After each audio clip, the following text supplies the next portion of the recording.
is happening, everybody? Welcome back to TWR. I hope you are all doing well and taking care of yourselves. I just wanted to do a quick little video about Fearnan here. You can see he or she is currently in blue. I just kind of want to talk about it because his behaviors, or their behavior, is significantly different than a lot of my other snakes being in blue. He is usually just a flight case, like getting in, doing anything, just takes off and hides down at the bottom or up in the corner somewhere, like just shoots off. But being in blue, he's moving significantly slower, definitely more hesitant, and I definitely think it has a lot to do with just how differently or how much more these guys use their eyes than, say, my boas or some of my other pythons. I mean, these guys spend a lot of time up in the trees. They're arboreal, so their eyesight has to be a little bit more keen than that of a terrestrial species. So I think, being that his vision is so much more impaired, I mean, he really relies on his vision as opposed to some of his other skills for hunting and being able to see to defend itself and all that. So without that sight, he's definitely having to be significantly more cautious and can't even just take off in flight as well as he probably normally would be able to, because he can't see as clearly. And while, you know, something like a terrestrial species can really depend a lot more on their feeling and their sense of smell to get around, so if they were to go blind, you know, really wouldn't affect them as much. This species would probably take a little bit more of an adjustment period if they were to go blind, or like when they're in their blue phase, because they do highly depend on their sight. And yes, they depend on their smell as well, but their sight is super important for them to be able to see prey or potential or anything that could potentially harm them.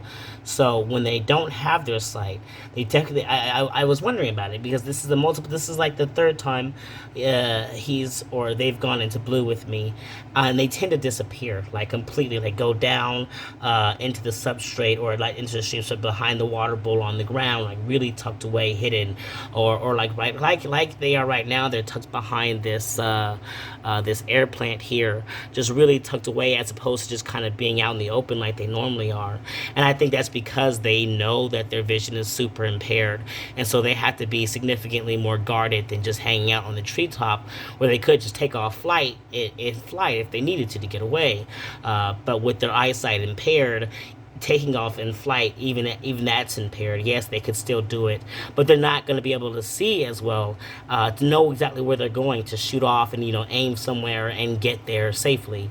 And so I think it shows that they, instead of choosing to stay out in the open, they just tuck themselves away and keep themselves safe and hidden, and just keep themselves safe, because they just can't see as clearly. And so I just thought it was really interesting behavior to witness, because I guess it's also a lot like Tigger. Of all of my other snakes, I think Tigger is the only one that comes close to probably seeing in the same way as this one, because Tigger is also an highly arboreal species, you know, used to catching birds on the fly and being up high, getting its birds' nests. So his eyesight is also really keen, and is definitely, he can see motion really well.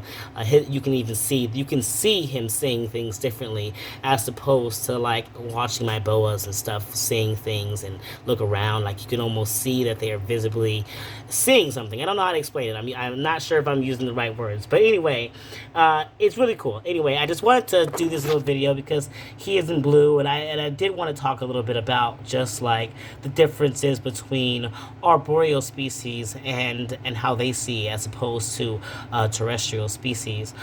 So yeah, I did do a series on the differences between like arboreal and terrestrial, I believe, or maybe I don't actually. Did I? I'm gonna have to actually look into my stuff and so if I actually did a video on that. But I did talk about this at some point. I've talked about terrestrial sight and I've talked about arboreal sight, and maybe just in passing. But if not, maybe I'll have to go more in depth about that. But anyway, yeah, this is Fearnan, and he's looking really good.